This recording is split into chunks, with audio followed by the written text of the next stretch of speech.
To come to grips with earned value management, you need to learn these equations in the context of the scenarios that they're applicable to.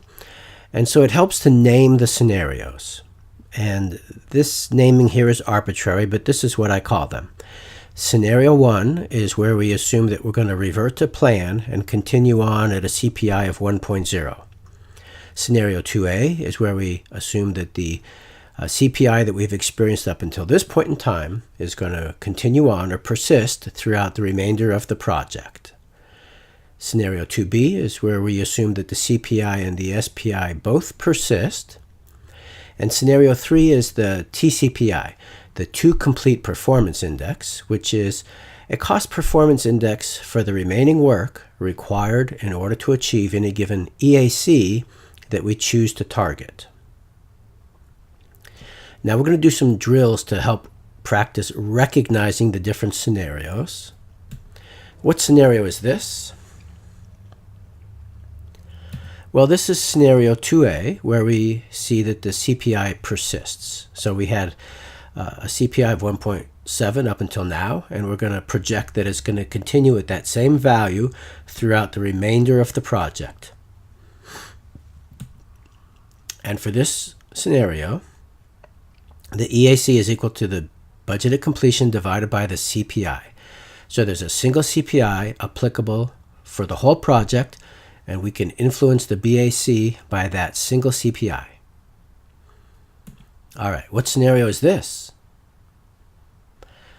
Well, this is scenario 1, where we revert to plan. We see a CPI of 1.7 up until now, but we're projecting that to drop down to 1.0 and remain at 1.0 throughout the remainder of the project.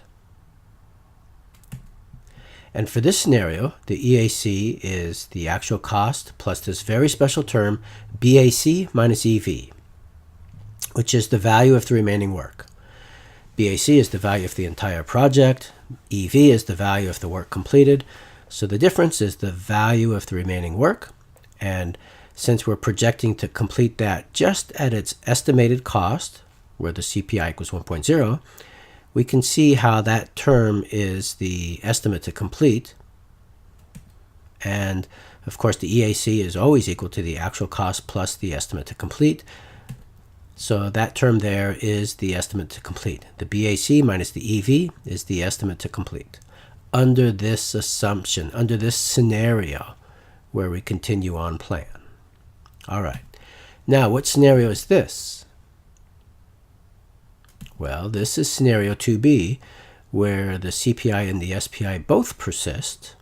And for this scenario, the EAC is equal to the actual cost plus that very special term, BAC minus EV, divided by the product of the CPI and the SPI. So in other words, we're taking the value of the remaining work and influencing it by both the CPI and the SPI to get the ETC. And it's important to note that this is only an approximation. There is no rigorous derivation of this equation. And recalling our line segment identity, we can see how this circled term is the ETC. All right, now, when we say that the CPI is 1.1, what does that mean in plain English?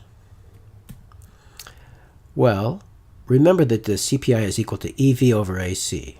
And if it's a value of 1.1, that's saying that we're under budget, which is good. Why is it under budget? Well, it's saying that the EV is greater than the AC. So in other words, for this piece of work we've completed, the actual cost came in below expected. All right. CPI of 0.9, over budget, bad.